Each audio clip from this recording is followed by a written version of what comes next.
As the days are getting shorter and the nights are getting longer, we all realize that fall's here.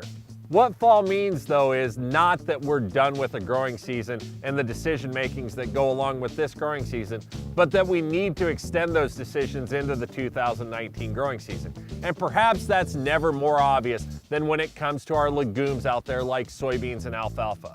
I'm Keith Byerly, Precision Ag Manager at Central Valley Ag, and this is your agronomy focus video that corresponds with my article on the CVA website. Now, I realize that during the winter months, we all have great intentions on what we're going to do for our soybean acres. We're going to get a pre-emerge on in early April, we're going to get those winter annuals burned down, and we're going to get our weed control under control, especially on our no-till acres.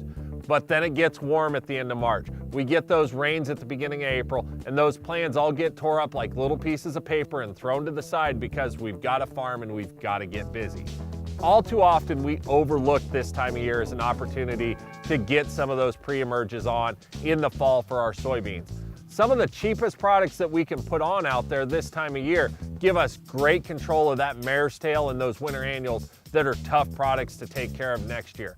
It's no doubt, regardless of the products that you use, some of the lowest rates that you can use and some of the best way to budget your chemical decision at the same time, because controlling those weeds now mean that we're not in there with rescue treatments that require higher rates and immediate timing.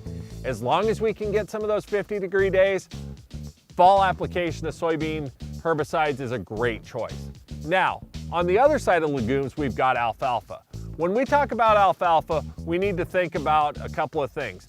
For those of you terminating your alfalfa crop for next season and want to plant corn out there, why not think about doing it now?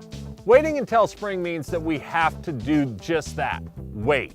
We have to wait for new crops to grow so we can get herbicide into the plant, and that waiting for new growth means that that's a place for bugs to get established, but possibly the most important aspect is that it delays when we get to break down that residue.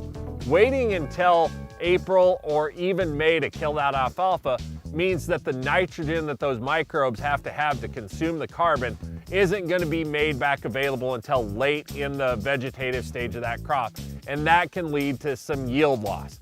Killing that alfalfa in the fall means that that process happens quicker and that nitrogen is more available to the plant during the key reproductive stages that happen during vegetative growth. So the flip side of that is the alfalfa acres that are going to stay. For those of you that have forage needs, I know that this time of year you're always wondering if I take one more cutting. That one more cutting is probably the highest quality that you get, but the lowest volume, so it's an expensive cutting.